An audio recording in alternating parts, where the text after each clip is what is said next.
তুলতে হবে। এই সময় আমার জীবনের জন্য আমাকে ফিকির করতে হবে যে আমার বয়স এখন 35 থেকে 36 বছর। এই 36 বছর নিজের জওয়ানিটাকে যে আমি পার করে দিলাম আল্লাহর ইতাআত না ফরমানি, জীবনটা আমার পেরিয়ে চলে গেল।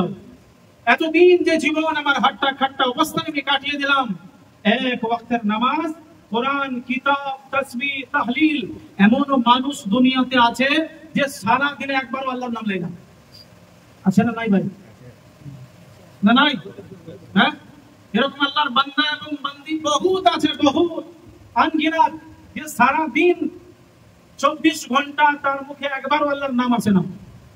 জি, তাহলে আমার আপনার ঈমান আর সহি সালামত থাকবে ভাই।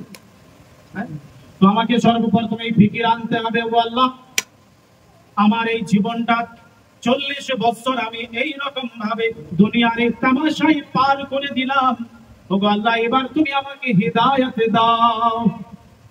আমি আপনি ভাবছি যে 40-50 বছর যখন এমনি কাটিয়ে দেবো, আর বুড়া আর বুড়ি যখন হয়ে যাবো ঠিক ঘুমটা নিয়ে নেবো, হ্যাঁ, আর মার তাসবিহ আর তাহলিল করে নেবো, আল্লাহ মাফ করে দেবো। এটাই তো খেয়াল আমার আপনার?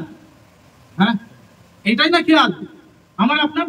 99% লোকেদের এই খেয়াল যে এখন 40 থেকে 50 বছর জামানা এমনি কাটিয়ে দেবো, আর বুড়া আর বুড়ি যখন হয়ে যাবে মসজিদে চলে যাবো, আর মার টাকাটাক সাজদা আর রুকু আর তাসবিহ আর তাহলিল আল্লাহ মাফ করে দেবেন।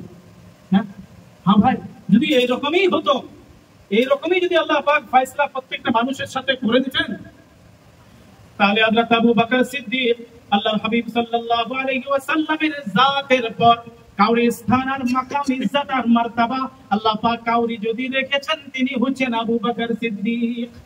তিনি আবু বকর সিদ্দিক। তারপরে আল্লাহ রাব্বুল আলামিন কাউরি ইজ্জত সম্মান যদি রেখেছেন দুনিয়ার বুকে, তিনি হচ্ছেন হযরত উমর ফারুক। তারপরে আল্লাহ পাক কাউরি সম্মান ইজ্জত যদি রেখেছেন, তিনি হচ্ছেন শেরে খোদা আলী মুরতুজা রাদিয়াল্লাহু তাআলা। তারপরে আল্লাহ পাক কাউরি সম্মান ইজ্জত দুনিয়ার বুকে রেখেছেন, তিনি হচ্ছেন হযরত উসমান যিন্নুরাইন। হযরত উসমান যিন্নুরাইন, চারজনই সাহাবা, চারজনই খলিফা, তাদের সম্মান আর ইজ্জত আল্লাহ পাক দুনিয়ার বুকে রেখেছেন এবং আখিরাতেও। আল্লাহর হাবিব সাল্লাল্লাহু আলাইহি ওয়াসাল্লাম বললেন, আবু বকর, আমি যেদিন কবর থেকে উঠব, আমার সাথে সাথে তুমিও কবর থেকে সেদিন উঠবে।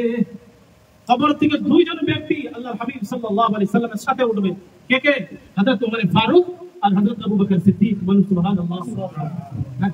হযরত আবু বকর সিদ্দিক রাদিয়াল্লাহু তাআলা আনহু, তাহলে তিনার মনে খেয়াল আসতো যে এখন আমি হাট্টা কাট্টা জওয়ান আছি, এখন আমার এই সব করার দরকার নাই, আমি এখন খলিফা, আমি এখন বাদশা।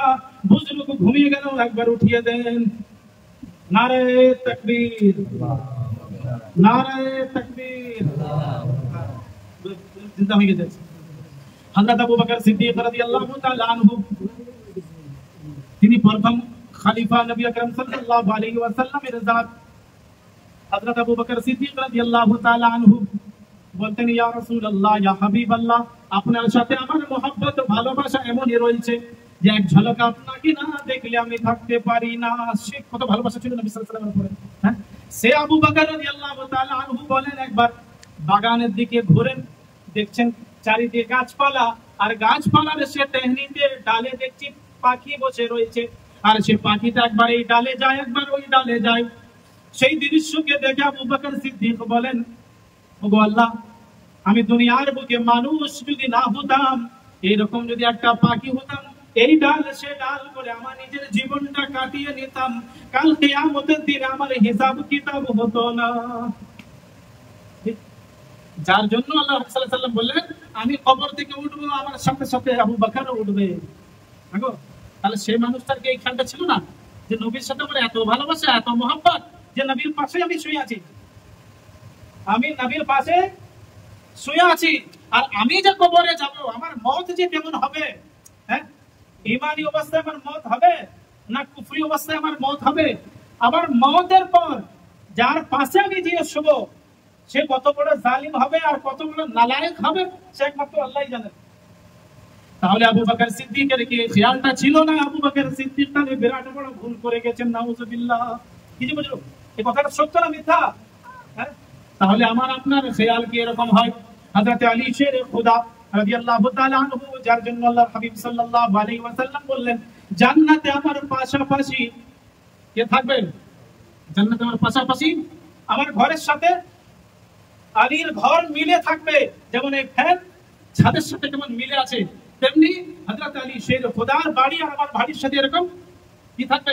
এত কাছাকাছি আর নিকট থাকবে। হযরত আলী রাদিয়াল্লাহু তাআলা আনহুর জন্য বলেন, রিওয়ায়াতের মধ্যে এসেছে রাত্রি বেলায় তানহাইর সময় যখন হতো, হযরত আলী শের খুদা রাদিয়াল্লাহু তাআলা আনহু সাপের কামড়ানোর সেই লোকটার মতো ছটফট ছটফট করে রাতটা পার করতেন। যেমন একটা মানুষকে সাপে কামড়িয়ে দিলে সারাদিন চলে রেখে কি করে ছটফট ছটফট করে রাতটা পার হয়। দেখেছেন সাপে কামড়ানোর লোক দেখেছেন? তবে সাপে কামড়ে দিলে কি অবস্থা হয়? তো তিনার জন্য বলা হয়েছে তিনি সারা রাত মুসাল্লার উপরে